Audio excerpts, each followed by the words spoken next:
To know me over the past couple weeks, you know that I love my gin. I do. But I gotta tell you, last week I decided I have to start moderating my drinking. And I know. And it's not that I really find a problem with being an alcoholic. I actually think I do it pretty well. But the differences between sober Joel and drunk Joel have become so drastic that it's like I'm two different people. I swear I am Dr. Jekyll and Mr. Boston. It took a minute, but you got it, okay. I didn't put the light there, so I didn't put the light right there. But, no, I'm sick of it. And you know what I'm sick of? I'm sick of drunken Joel with his belligerent drunken shenanigans. And then he leaves the mess for sober Joel to pick up. For instance, for a while, drunken Joel thought that it was a good idea to party with strippers. Right? So, so he goes out with some strippers. He brings one of these hot strippers back home, gets a little private dance, and then has the time of his life, and it's great. But yet sober Joel gets to wake up in the morning, eye level to a tracheotomy. And I'm appalled. I mean, the first thing out of my mouth is, what the fuck happened to your neck? Was that a belly button above your tits? But sober Joel's no saint, so I still had to fuck it. The trach hole, not the stripper, that's dirty. But at least I can say I've done that now. Bucket list. Check. But no, really, the shit's been going on for years. And I remember several years back in New York, I'm sitting with a bunch of friends. We get hammered, close the bar down. We're going to a 24-hour diner for breakfast. So we bring some girls along with us, and there's this one, how do I say it, a larger lady. And she's really throwing it at me. I mean, coming on hard, you know. And sober Joel maybe probably wouldn't have taken so much interest, but drunken Joel, he's a really classy guy. So he decides he's gonna take her to the bathroom while he's waiting for his bacon and eggs. And the way that story ends is apparently porcelain has a weight limit. Now, I don't know if any of you have ever had a toilet shatter underneath you while you're having sex with a larger woman. None of you? Really? No? Well, let me tell you, it's not a very pretty sight or a fun experience. And for the record, there's no discreet way to leave a public restroom soaked in toilet water. I'm just saying. So once again, drunken Joel, he's having the time of his life. It's all nothing but fun and jokes.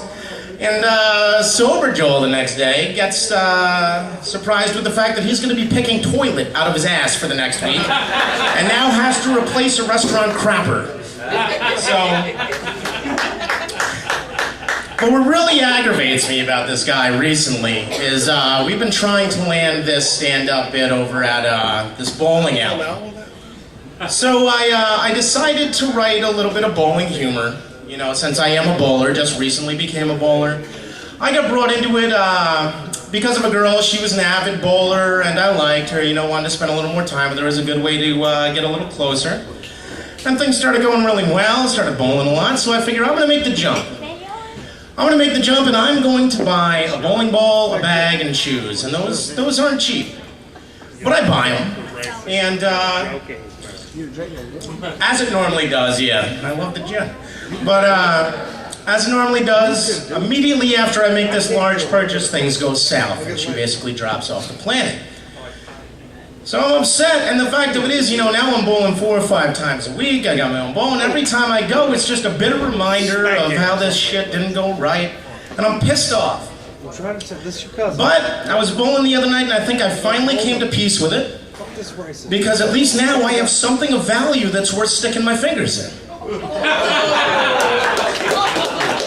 And the holes are tighter too.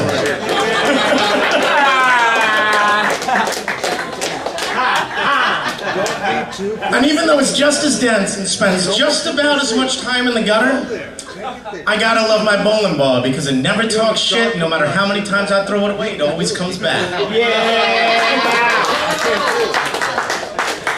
I kid though, I kid. I mean, she's actually a very nice girl. I've been friends with her for a long time. Probably doesn't deserve cheap bowling insults, I guess. I actually think it could have went somewhere. It probably could have been something special if Apple had decided to install a breathalyzer on my iPhone instead of a lock code.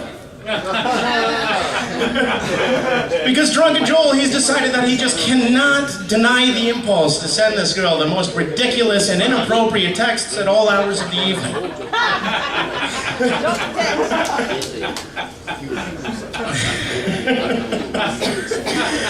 I swear, some of the things that I have said to this girl are more embarrassing than going to a matinee with Pee Wee Herman. That's right, I made a Pee Wee Herman joke. People don't forget.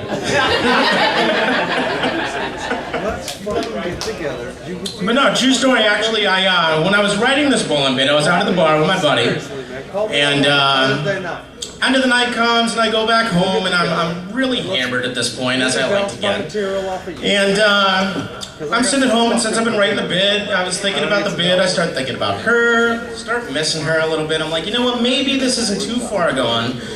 Maybe I can patch things up. So, well, maybe I should have waited till maybe a reasonable hour of the next day and sent, you know, maybe an appropriate text like, hey, I miss you, or sorry shit got so fucked up later, or whatever. But something of value that might lead to a productive conversation. But no, Drunken Joel decides 4 in the morning is the appropriate time for the text. And knowing she has to be to work at 6, by the way, so that's always a plus. But he lands on this real gem, insightful, heartfelt text of, I'm going to make fun of you in front of a whole room of people tomorrow. Yep, I'm going to compare your vagina to a bowling ball. Because that is the way to win a lady's heart. So I decided to leave it at that, after the 04 in the morning text, and I'm pretty sure our romantic rendezvous have come to a close. But you know, I guess it's time for me to get back out and meet some new ladies. But I feel pretty confident about it. I can be pretty smooth when I want to be. And not to toot my own horn, but I've got some pretty classy tactics when it comes to picking up the women. But that's about all the time that I've got for tonight. But for any women in the crowd, after the show, if you would like to find out how glorious a glory hole could really be, I'll be in the ladies' room. You'll be there.